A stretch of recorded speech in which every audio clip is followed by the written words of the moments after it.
Judy and I stumbled into this book. It came to us to be written. Suddenly we were in a wave of waves. UFOs were being seen across the country again. We were in what they call a flap. And people began experiencing things that they couldn't explain. Something was happening in our skies in the midst of Watergate, Agnew, the energy crisis, the Middle East. Something was happening and people couldn't understand what it was. We spoke about UFOs, but nobody really knew. And then it hit right here where we are. It hit Pascagoula.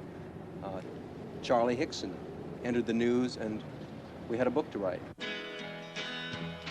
Something happened October of '73 that would go down in history. The spaceship came with many blue lights set down near them in the night. 3 little men came out and took him inside. They looked him over with one big eye. They say what they saw was the real thing, though. They were the ones that saw the Pascagoula UFO. We were sitting on the other side of the pier with our feet, you know, over toward the river, fishing in the river. And the fish still wasn't biting, so I told Calvin, I said, well, you know, we might as well go home. But I guess that was when I heard it. It was some kind of zipping sound. And when I turned around, in this area out here, about 40 or 50 feet out there, there was some kind of craft, you know. It looked like it's going to come right onto the ground. But it came on down and hovered about a 1.5 foot or 2 feet off of the ground. We didn't know what to do, you know. The river behind us and that out there not knowing what it was. So, and then before we had time to really do anything, it seemed like an opening appeared. And toward the end, it was, you know, toward us. And the blue light, it had blue flashing lights as it was, you know, approaching the ground, but then they went out. And when the opening appeared, some source of light came from the inside. It was just almost blinding. Sheriff Diamond, can you tell me just what happened that night? No, sir, I can't. All I can tell you is there was 2 men came into the sheriff's department approximately 8:30 and 9 o'clock. They were all excited, upset, wanting to climb the walls, hysterical, crying. That's actually all I know is what happened. I mean, as far as me seeing what happened, I don't know. Of course, we could see them in the opening coming from, you know, when it started out to craft. But Did you think it was people coming out at first? Well, they had I kind of thought it was people at first, you know, off like that. But of course, when they appeared there in front of me, it was the most shock I've ever had in my life. What did you see? Well, they were shorter than me. I'd say about 5'2" or 3", and they didn't have a neck. Their head, it seemed to come directly to their shoulders, and they had something. It came out to a point about where a nose would be, and on each side the ears. And I believe that they looked like they were a little longer on the ears than the nose. But still pointed the ears. They were still pointing, yes. But since I was down there, and since I was a physician, and several other scientists and investigators were asked to consult and look into the situation, I was asked would I mind if I would be present, and I said I wouldn't mind at all. And while it is still very difficult for us to believe that a spaceship landed and that robot-type creatures came out and actually took these 2 people into the spaceship, these men, in my opinion, believed that they saw this and that they were being honest in reporting what they have reported. But it seemed to me when they came out that doorway, or that opening or whatever it was, then just almost instantly they were right there on us. And their arms, they had arms, and I saw the arms moving here and in the shoulders, but they had webbed. I mean, their fingers were webbed, and then they had something like a thumb, and they were like this. We questioned them at length, and then we left the room and recorded all the conversation they had. Recorded between the 2 of them.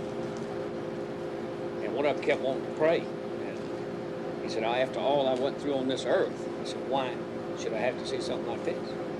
Calvin Parker, I was questioning him, and at one time he wanted to climb the wall. That's how nervous and how shook up he was. They had me one on this arm like this, and on the other one, you know, they had my other arm like that. And I just seemed to lift up to the same height they were off the ground, and we just moved into the craft. Now inside, how did they lay you out? Do you remember how it happened? Yes.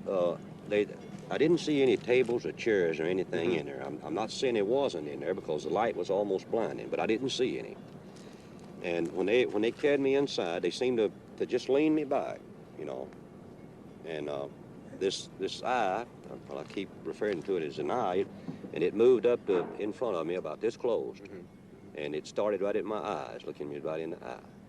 And it hesitated there for a few seconds, and it just started moving over my entire body.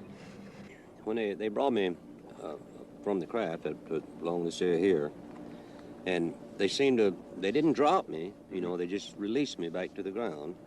And I fell. I don't know why my legs were weak. I don't know why it was the fright or what it was, but I fell onto the ground. And that's when I seen Calvin. He's standing right over here in this area, and he was standing facing the river with his arms outstretched like that, just like he was staring at something. Tell me about the lie detector test. Well, so that was run by Pilkington. Was it Pilkington? Huntley? Pennington. That they run this type of test about 6 times a day. And when they were asked to come over here to talk to these people, they had in their mind that it was just a big joke. And if I understand it correctly, they ran one test on Mr. Hickson.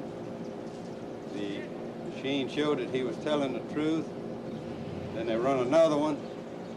And then the examiner, he began to wonder himself.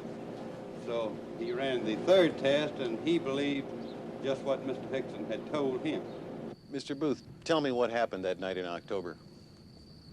Well, I got up and had turned off the TV and come to the front door, which you could see right behind me. Just as usual, checking to see if it was locked. So I looked out the window at the top, and naturally I saw this object above the street light out there. So naturally it caught my eye with the lights was on it. Couldn't hear any racket or anything. So I opened the door after a few seconds to step out to see if I could really tell what it was. It just took off. Can you describe it? Well, it was round, had lights all the way around it, turning in a counter-clockwise motion. It had a dome on top with a bright light shining out through the top of it. To tell the actual figure of it or anything, you couldn't tell. You could just see the lights and the one on top. When it happened to Charlie, the creatures, whatever they were, didn't communicate with him. Now, it's enough to say you saw a UFO to give you trouble these days in some towns. To be taken aboard is just a suspect idea. But somehow, if the creatures don't give you a message, you're just a touch less incredible. And Charlie says what he said and what we wrote about in the book. It was like they had a job to do, and they came and they did it. I think there has to be a reason why that Calvin and me was picked. Maybe because you could take it. Well, it might be. I don't know. I think that they know more of what's going on down here on this earth than we think. And I don't know, they might have been, you might say, looking for somebody that could, you might say, hold up under the strain and convince people that there is another world and there's some kind of life on that world up there. They were the ones that saw the Pascagoula UFO.